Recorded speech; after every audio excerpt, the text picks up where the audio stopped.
Buenos días, hoy nos encontramos con el doctor Efraín Ángeles Cervantes,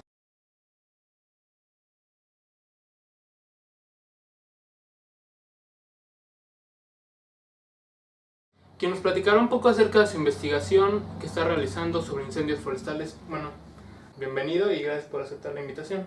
Al contrario, gracias por considerarnos para este trabajo. Doctor, antes que nada, ¿nos podría contextualizar un poco de lo que va su investigación para saber? Bueno, en 1996 yo estaba investigando por qué algunos bosques no se regeneraban, concretamente el bosque de Oyamel. Y encontraba yo que el musgo, lo que cae de las hojas, la hojarasca, y el musgo crean una capa que no permite que la planta llegue a la semilla, germina, la raíz se emite, pero esta barrera física impide que la raíz llegue al suelo. Y entonces cuando falta humedad, la planta se seca y se muere. Y entonces eso nos lleva a preguntarnos por qué o qué factor podría desaparecer esa capa de hojarasca y de musgo. En 1998 ocurrieron incendios forestales en gran parte del país. Es el año en el que más se han registrado incendios forestales.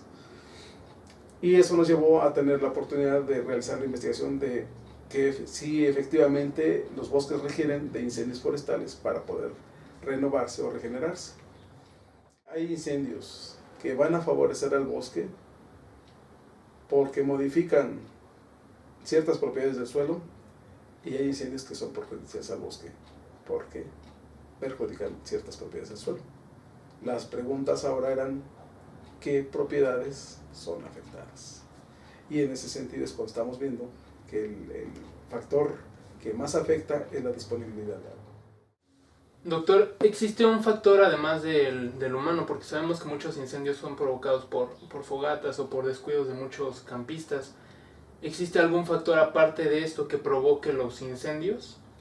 Existen varias causas. Una es porque el aire fricciona a los bosques. Los bosques son como la punta de los pelos de nuestra cabeza.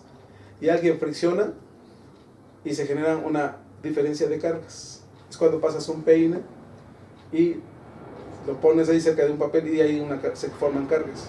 Esas cargas pueden ir del bosque o de los árboles hacia las nubes, o de las nubes hacia los árboles, o puede ser entre nubes. Esos son los varios tipos de rayos que existen. Bueno, ese es uno. El otro es que la acumulación de materia orgánica, todo el bosque, todos los árboles, todos los insectos, todos los animales se mueren y se entierran. Ese enterramiento va provocando que haya gas, generalmente metano, producto de descomposición.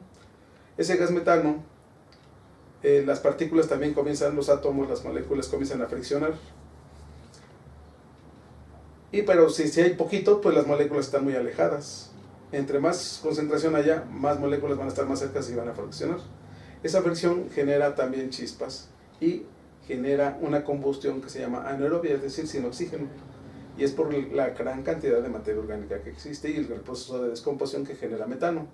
Cuando existe una corriente de aire que desciende, que se conoce como corriente descendiente, se genera una zona de alta presión porque está presionando al bosque.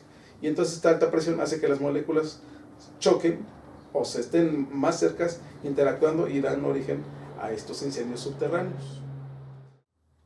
¿Tiene alguna hipótesis inicial de saber por qué algunos incendios son en beneficio y otros afectan al medio ambiente?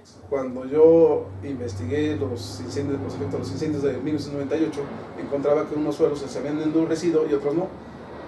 Y entonces la pregunta era por qué se endurecieron los suelos. Y la posible hipótesis es que hubo cambios físicos en el suelo, pero ¿cuáles eran esos cambios? Habría que investigar. Nos comentaba un poco de que hay distintos tipos de incendio. ¿En qué afecta que sea superficial, de copa, me dijo? Sí. ¿En qué afecta o en qué varía uno del otro? Bueno, en el incendio superficial, ya después tomamos muestras de suelo y observamos en el microscopio qué pasaba. encontramos que lo que ocurrió es que en el incendio superficial únicamente se calienta el suelo, se agrupa y queda aire encerrado, pero como se agrupa, se deshidrata el suelo, se quedan muy juntos una partícula con otra, como si fuera cemento, y entonces queda muy compactado y duro, y con aire. Los poros del suelo, ya no existen poros verticales, sino son redondos y quedan dentro del suelo, ya no permite el flujo del agua y quedan duros. El incendio superficial en México se considera que es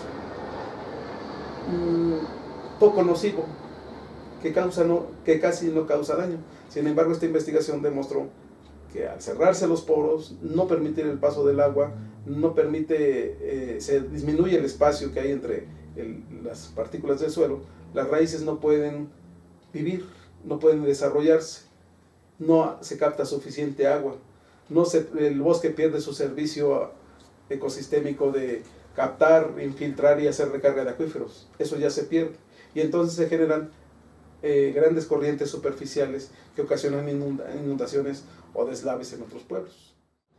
En los incendios que son perjudiciales al medio ambiente, ¿cuánto tarda más o menos la tierra en volverse a ser fértil?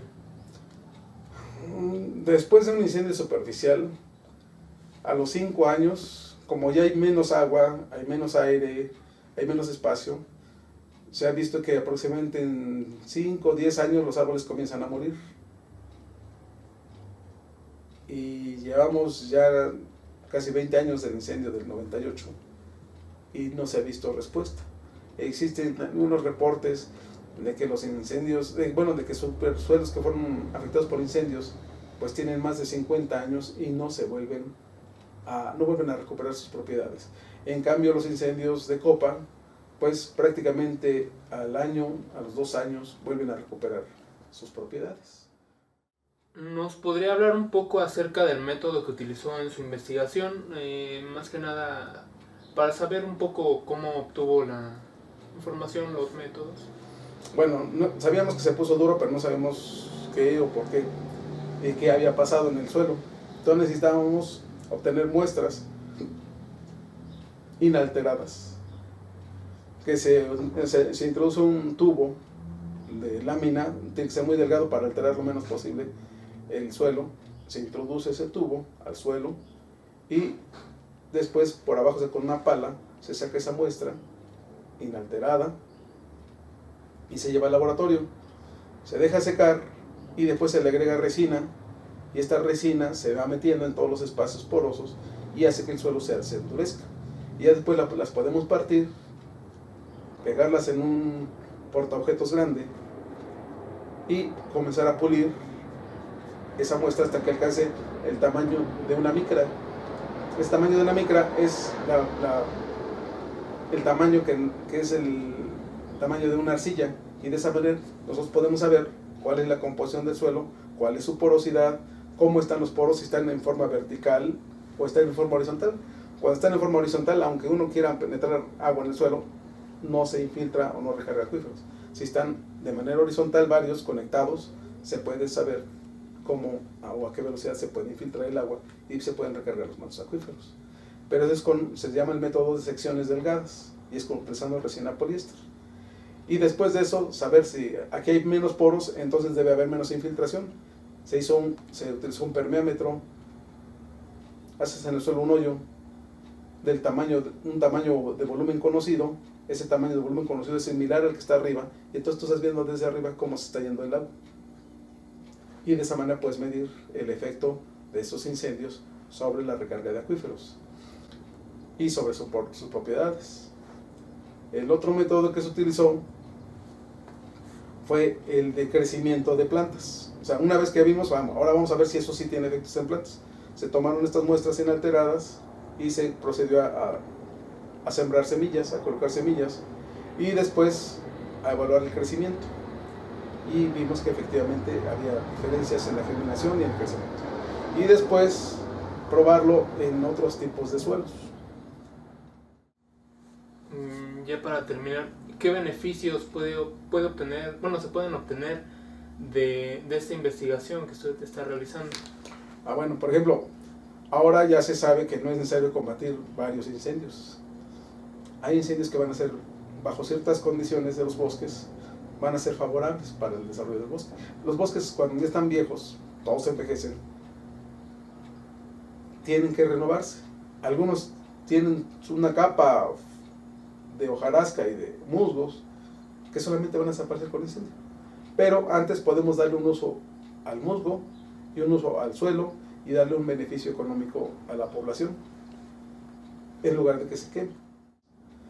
Estamos invitados para participar en un programa mundial de reforestación, sobre todo en los países que están amenazados con desiertos, donde las reforestaciones fracasan y son un reto. Cómo recuperar áreas que fueron afectadas o que están erosionadas. Ese es el otro reto. Quería agregar una última pregunta.